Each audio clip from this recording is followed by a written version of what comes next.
Panukalang budget ng Department of National Defense para sa susunod na taon pasado na. Narito ang ulat ni Bianca Piedad.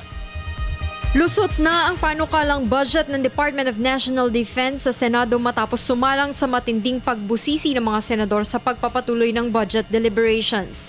Itinanong ni Senate Minority Leader Juan Ponce Enrile at Senator Nancy Binay ang tungkol sa naging paghahanda at pagresponde ng DND bago at matapos ang hagupit ng Super Typhoon Yolanda. Lumabas na may mga kakulangan sa kagamitan ng ahensya gaya na lamang ng satellite phones. Pero tiniyak ni Defense Secretary Voltaire Gazmi na susolusyonan nila ito sa susunod na taon kasama na ang C-130 planes. Kailangan talaga ng SATPhone. As a matter of fact, yung nagbigay sa atin, nagpahiram sa atin ng SATPhone ay yung United Nations Office. Nagpahiram one day after the incident. How much?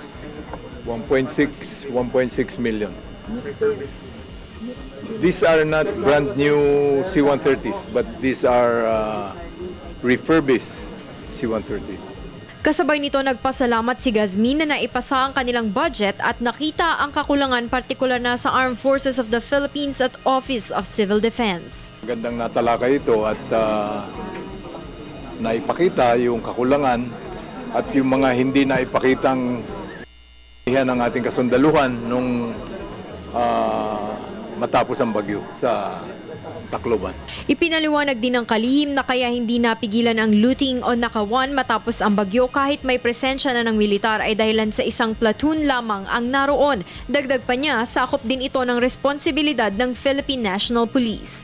Sinang-ayunan naman ni Senadora Grace Poe na lubos na kailangan ng bansa ang military equipment at sinabing dapat din pag-aralan ang suwestyon na ihiwalay na ang National Disaster Risk Reduction and Management Council o NDRRMC at maging isang sangay na lamang dahil sa sitwasyon ng bansa.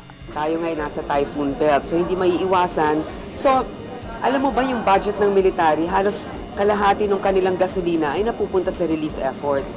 Importante yon, pero importante rin na depensahan natin ang ating bansa na handa tayo, palagi tayong merong supply na kailangan natin. So, para sa akin, maganda sana na meron ng hiwalay na departamento. Para sa Telebisyon ng Bayan, Bianca Piedad.